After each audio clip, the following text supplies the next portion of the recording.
Y bueno, ahora sí, abrimos el intercambio. Yo al ser chileno me llamó mucho la atención sobre estos grupos que están entre el Ecuador y el Perú, que se dividieron y después se enfrentaron a sí mismos.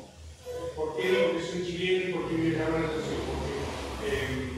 Porque los araucanos y los mapuches en Argentina, araucanos en Chile, son el mismo pueblo. Por eso quería saber si esto sucede lo mismo. O sea, digamos, en Perú y en Ecuador, el mismo pueblo se subdividió y los mismos hermanos míos de padre, por así decir, para explicarme bien, está de aquel lado de Ecuador y yo estoy de este lado de Perú. ¿Sucede así? Sí, los Shuar y Achuar, que es la denominación ecuatoriana, son los Huampis o Huambisa de Perú. Inclusive Julián Larrea, que es el esposo de Tania, realizó un documental en el que los Shuar de Ecuador realizan un viaje por los ríos a un encuentro, digamos, de territorio con los Huampis. Y ellos, en ese intercambio, se ponen a hablar y dicen: no, mira, vos sos el primo del tío, y eran el mismo pueblo que ancestralmente eran la misma nación. Pero bueno, como vos bien decís, los Estados-nación los dividieron. Lo mismo acá con los araucanos, los mapuches. Esas zonas son muy ricas en diversidad cultural. Inclusive Ecuador y Bolivia son estados plurinacionales que reconocen la diversidad cultural y étnica. Ecuador tiene troncos lingüísticos y culturas muy particulares en la Amazonía, muy particulares en la sierra y muy particulares en la costa. Lo que tiene la sierra es que pertenece al mismo cordón andino. Entonces el quichua se habla desde Colombia hasta Santiago del Estero. Una consulta, ¿la yuca o mandioca que usan, cuál es, la dulce o la amarga? Porque la amarga tiene arsénico, hay que hacer todo un trabajo para poder consumirla. La yuca y la mandioca son diferentes, es similar en la forma, pero es distinta. Y yo no sabía que existía la amarga, pero imagino que es la dulce porque ese proceso la usaban directamente. La usan directamente. Sí, es la que nosotros compramos acá en lo de los bolivianos. Cuando vos hablas de expediciones que hacen ellos al monte, ¿qué tipo de expediciones hacen hoy? Si están globalizados, ¿qué pueden hacer? Ellos hacen expediciones de cacería o de recolección de frutos. ¿Qué cazan? Cazan distintos animales de distinto tamaño. Por ejemplo, está la danta, que recuerdo ahora que es como una vaca salvaje. También realizan expediciones de pesca, que tuve la oportunidad con Yutsu, uno de los hijos de Manuel, improvisó un arpón con los rayos de una bicicleta y cazaba pequeños peces, cangrejos, anguilas. Y también las otras expediciones que realizan son expediciones ceremoniales. Por ejemplo, ellos tienen el ritual del natén, o lo que mundialmente se conoce como ayahuasca, que es la hierba que cura todos los males. Ellos van a la cascada a pedirle fortaleza a Aruta, que es el dios principal, el rector, y toman el natén y curan todos sus males. Manuel, él participó de la guerra con Perú y vio morir compañeros, y cuando retornó, para curar todas esas heridas emocionales, esa cosa tan fuerte que vivió, hizo la ceremonia de natén. Como en un momento fuimos a visitar unas cuevas y éramos 7 u 8 personas y nos introdujeron una cueva y salíamos por otro lado, y eso, más allá del instinto de intercambio, era también revivir un poco el niño interior que todos tenemos. Y bueno, los Shuar son muy así, del humor, digamos, de reírse mucho, cuchichean el Shuar y se ríen. Ellos tienen sus medicinas ancestrales, que son las hierbas que recolectan, y con eso van curando las distintas enfermedades. Hay inspecciones sanitarias, de las cuales presencié una de ellas. Vinieron con inyecciones, con cosas, a los niños les repartían como si fueran golosinas los jarabes, sí. Esa tabla de... El examen oftalmológico. Eso, ese examen,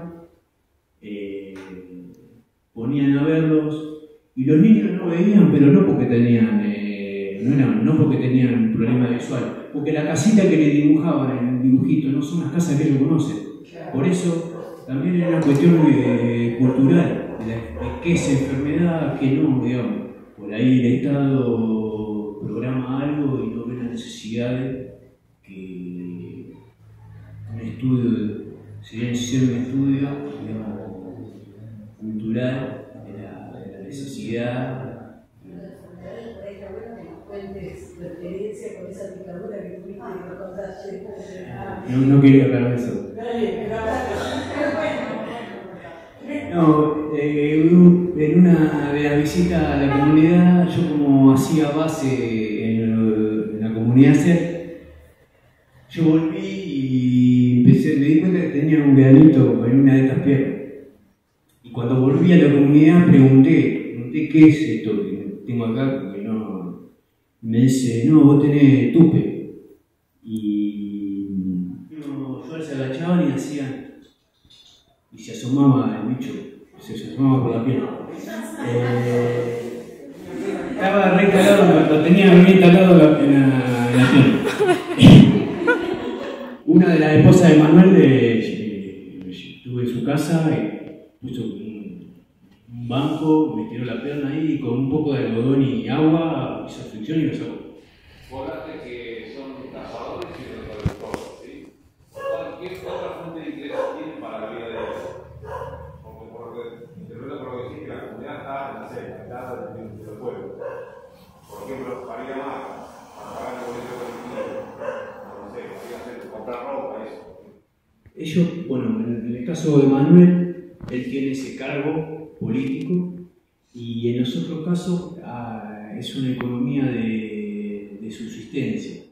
Tejen con una fibra de una palmera, algunos como morrales, por ejemplo, o tallan piedras con la figura de las divinidades, o hacen un picante, se llama quimia, que es con sal y el ají seco, digamos, y comercializan ese tipo de cosas.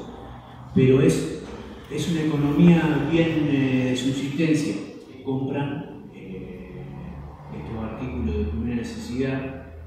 Y bueno, en el caso donde que era mi habitación, también era un pequeño mercadito donde vendían estas cosas: aceite, sal, arroz, azúcar, Eso tiene un transporte que es un particular que depende. Claro, va recorriendo como de Maca.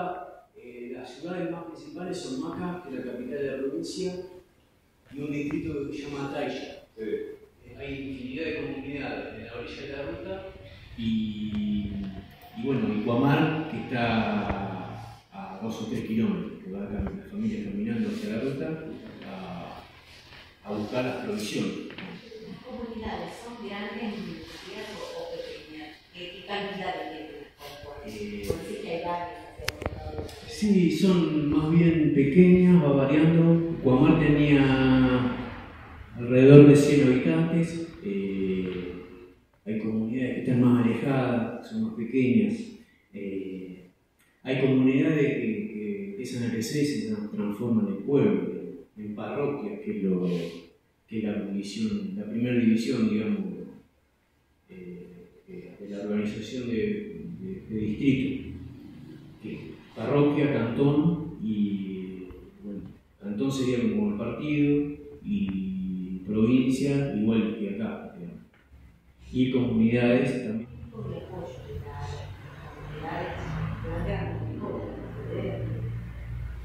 Más allá de las vacunas, debo decir que le llegan y que no saben para qué, porque las deben usar después. Según ellos, no, el Estado no los ha apoyado. Su interacción es, digamos, un poco hostil. Ellos lo viven así, con una hostilidad. Siempre, por ejemplo, en el año 2011, que es un documental que inclusive está en YouTube, que registraron Tania Laurini y Julián Arrega. Ellos muestran cómo el ejército ecuatoriano quiere entrar en el territorio amazónico desde la provincia de Majas, pero los llevaron con piedra y con la mano, los sacaron, los desplazaron. Inclusive murió un Shuar, que es Bosco Guizú, que el documental se llama ¿Por qué falleció Bosco Guizú? El ejército con todo la armadura y la arma no pudo entrar. Pero eso lo vienen viviendo hace siglos, porque con los incas pasó exactamente lo mismo. Pero tienen su autoconciencia y por eso insisten mucho en eso, en expresar de distintas expresiones artísticas su cultura, su idioma, porque por ejemplo lo que yo mostré que representaban en Quito es el grupo de esa comunidad, pero los que representaban el ritual de la Sanza al principio, ellos son otro grupo cultural de otra comunidad. Quiere decir que hay una conexión en esa cuestión de revalorizar las raíces, de tener siempre presente las raíces. Bueno, no, primero quería felicitarte porque al ser un egresado de la Facultad de Ciencias Sociales de la UNICEN, la carrera de Antropología, bueno, sin dudas esa carrera que es la más nueva de las carreras de Antropología en nuestro país, ha logrado egresar a valiosos ejemplares, como el caso suyo. Porque, claro, tu descripción, tu trabajo de descripción territorial y de descripción cultural, de uno de los tantos grupos que están en ese sector del Ecuador es muy interesante, muy minucioso, muy ajustado. Más allá de que vos obviamente tenías alguna información, sos amigo de Tania, tenés información de Waldo Laurini, pero bueno, está muy actualizado y se pueden rever un montón de cuestiones e interrogantes.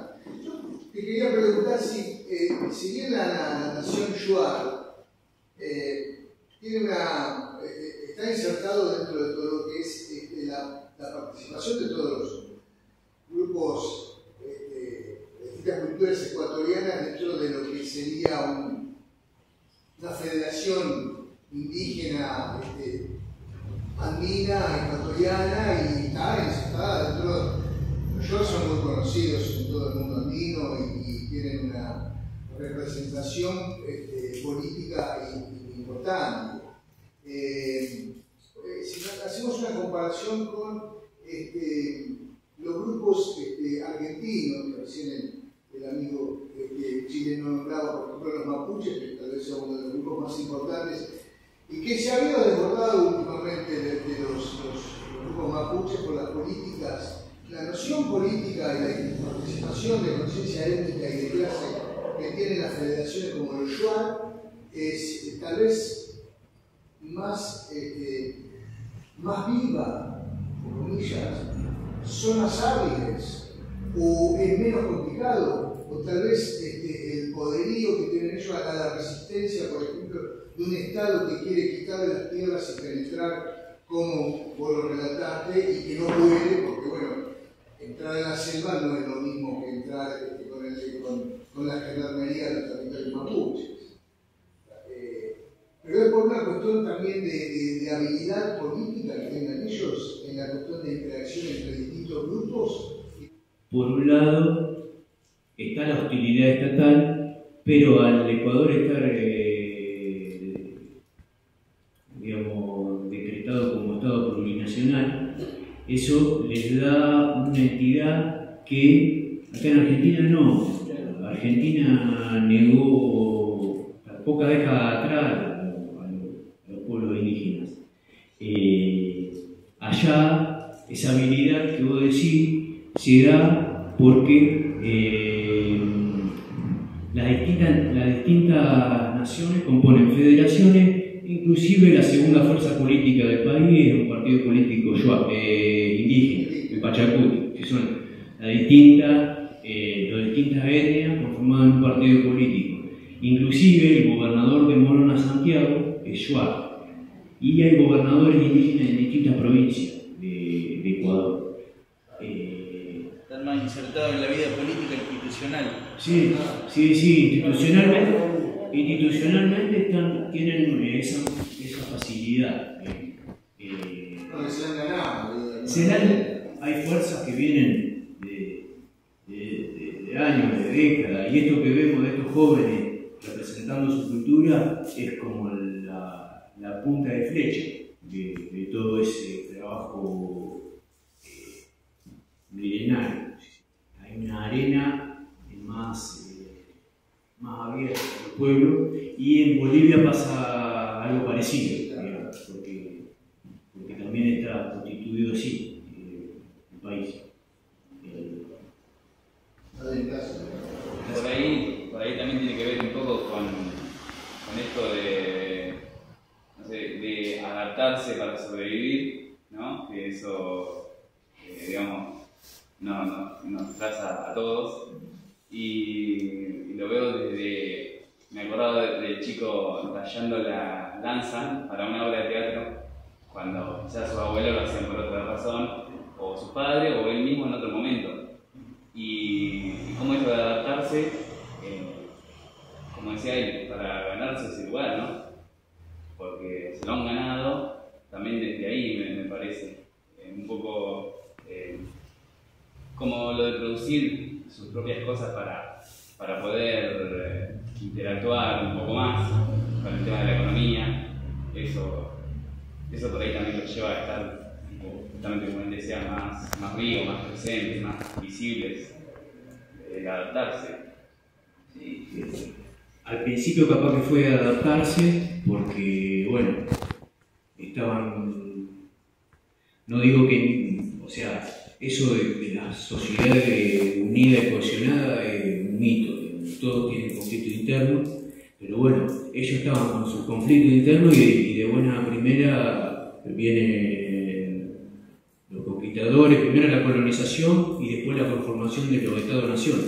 Entonces, esa adaptación después fue negociación, y ahí es donde se genera este contexto, digamos, de inserción institucional, a partir de la participación política o de las expresiones culturales que van representando en distintos lugares. Comentaba que bueno, que todo lo que se estuvo restaurando iba a ser devuelto al pueblo. ¿Para qué? Porque había chicos que desconocían su cultura. Diste o adelantar que lo que ocurría era que hacían sus representaciones culturales, y también la última charla esa que te mandaron acá a Argentina, también este señor también habla de lo mismo, o sea, habla de que ellos mantienen la cultura. Entonces como que veo que se contrapone, comienza a decirse que bueno, que trasladan toda todo lo que tenían guardado acá en Argentina, acá en esta ciudad europea, lo quieren llevar allá para que se empapen de lo que es la cultura sus niños. Ese material está en Buenos Aires actualmente. Es una idea que tiene Tania Laurini hace muchos años, digamos, de lo que ella llamó un museo activo indígena. Esa restitución de los materiales, justo hablábamos el otro día, es muy complejo porque pasan los años y se van deteriorando, no solo se van deteriorando, sino que para trasladar eso tiene que haber un inventario minucioso de cada una de las piezas y a través de valija diplomática poder trasladarlo. Perdón, se tiene que hacer un convenio entre los dos países y suele intervenir el ICON también, Policía Federal, todo eso con la parte de objetos, cómo salen, toda esa parte. Y sí, como tú dices, tiene que haber un inventario donde queda todo descrito y no sé si valija diplomática, pero un paquete bien hecho tiene que estar. Intervenir en ahí, el Instituto Nacional de Asuntos Indígenas, en Nápoles, el Instituto Nacional de Antropología y Pensamiento Latinoamericano, un montón de organismos institucionales para trasladar, qué sé yo, la valija, las cajitas con toda la creación correspondiente, es un lío, pero trasladarla a la comunidad que la solicite. No podés llevarla al gobierno, pasarle de un gobierno a otro. Bueno, eso queda descrito, firmado en el convenio.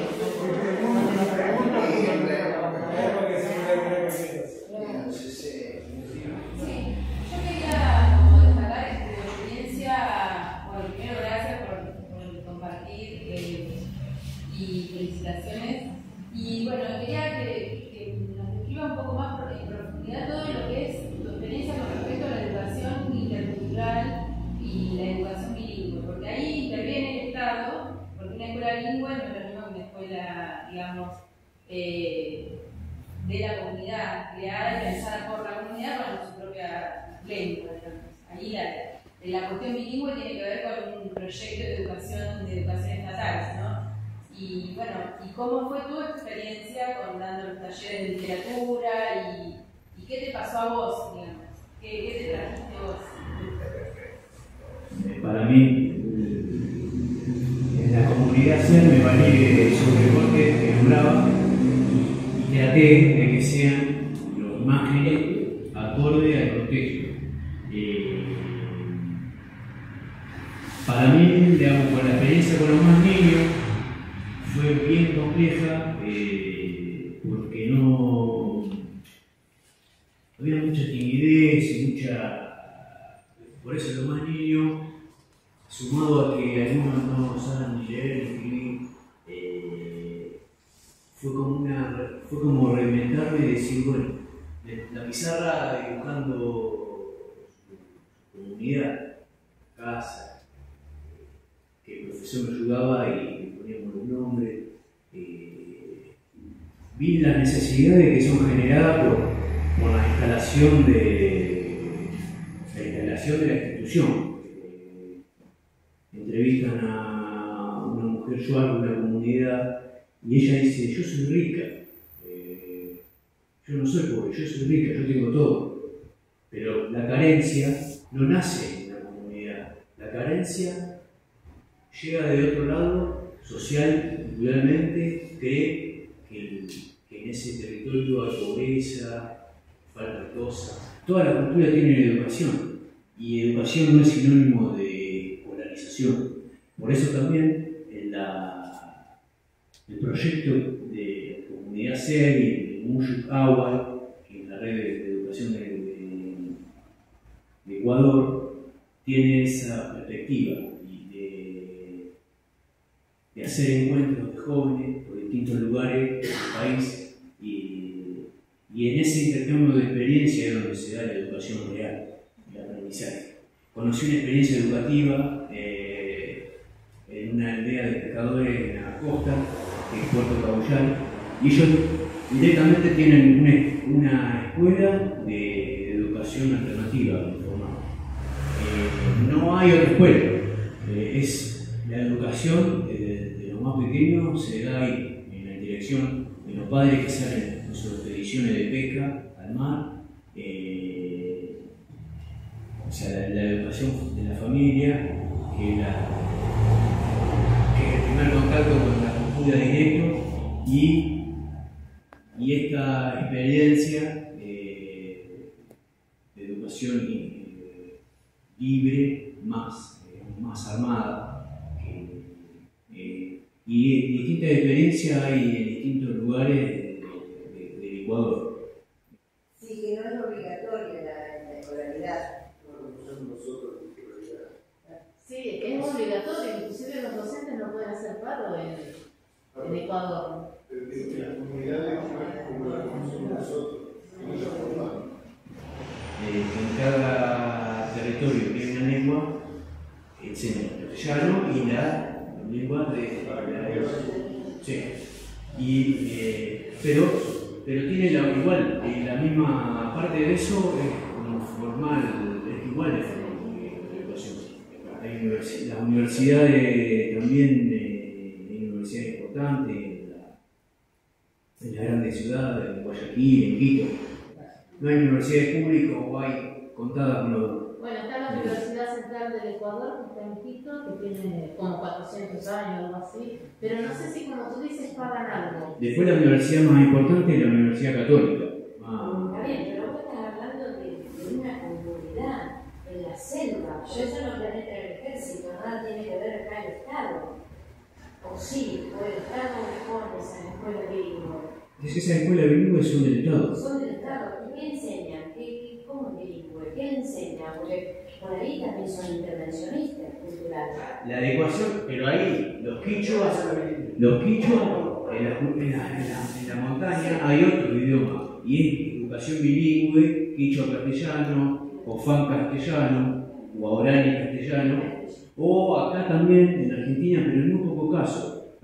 Creo que hay mapuche bilingüe. Sí, en el Parque Nacional Lanín, en el río Guaduma, hay una educación bilingüe que enseñan mapuche y castellano, y después en el impenetrable Chaqueña también hay educación bilingüe, donde están las comunidades.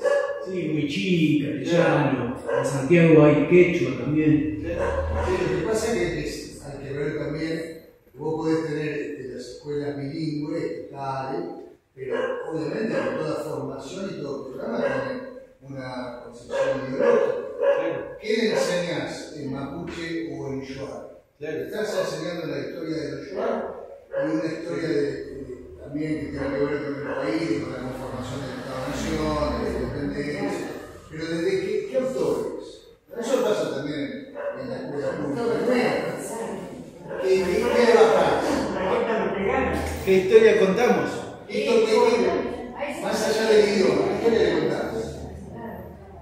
Por eso está bueno lo que hablaban de la educación no formal, donde es una educación no formal con identidad, donde tiene todo el rescate de lo comunitario y la historia de cada uno de los pueblos, que es un poco lo que está haciendo Tania, como vos notabas. Entonces, a eso es la educación no formal, que no creo que esté separada de la formal, que seguramente debe venir a las escuelas. Es como las dos cosas a la par, ¿no es cierto? Sí. Es que si va una, no va la otra. La experiencia de los chiquitos van a las dos. Que rescato del libro de Daurini es que él muestra de alguna manera la historia interna, la historia de los conflictos étnicos, que esa es la historia de los achuaros y de la identidad que acompaña su legado histórico. Solamente la historia que tienen los achuaros como grupo étnico, su pasado étnico, es la historia que le corresponde a acceder y aprender. No tienen que conocer y apropiarse de una historia latinoamericana, de una historia de naciones, de una historia de colonización, de una historia contemporánea. ¿Vos creés que no lo tienen que conocer? Que hay un mundo globalizado, que hay un Fondo Monetario Internacional, que ha habido revolucionarios en Latinoamérica, todo lo que Sí, pero en la escuela de educación bilingüe de la comunidad no tiene sentido hablar del FMI, me parece. Y pero sí, Yo creo que eso es gradual, pero es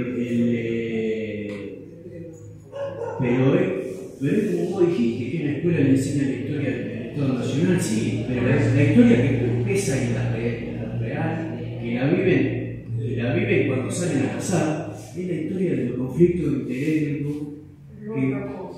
pero que se da de un lado formal. Va a tener que ir un argentino a registrar y a vivirla. Que para ello, por lo que.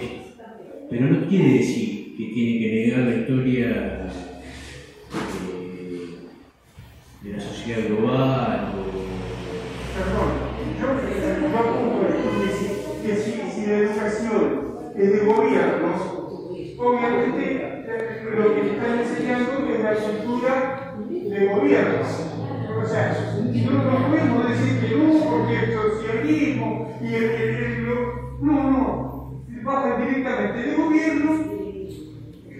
La educación es de gobierno, por ende, lo que piensa el tipo que está arriba, es el gobierno de Ecuador. es todo muy ambiguo, digamos. Porque si tenés un profesor dando 4 grados, 4 divisiones, con chicos que no saben leer y escribir y tienen un cuadernillo y hacen lo que pueden y aparece un voluntario como parecí yo y decís, pará, necesitamos que dé inglés, necesitamos que dé matemáticas. tenemos que pensar en una situación paradigmática que es que en la Argentina es uno de los pocos países en Latinoamérica en donde la educación superior es libre, pública y gratuita. O sea, el acceso a la educación de calidad de manera pública y gratuita que vivimos en la Argentina es una excepción, por eso nos preocupamos tanto por defenderla en la calle. Cuando nos preguntamos si un yuar puede acceder a la educación, lo primero que tenemos que pensar es parte de nuestra cosmovisión, es parte de nuestra identidad cultural como argentinos tener la universidad pública, libre y gratuita. Por eso la defendemos a capa y espada cada vez que la quieren quitar.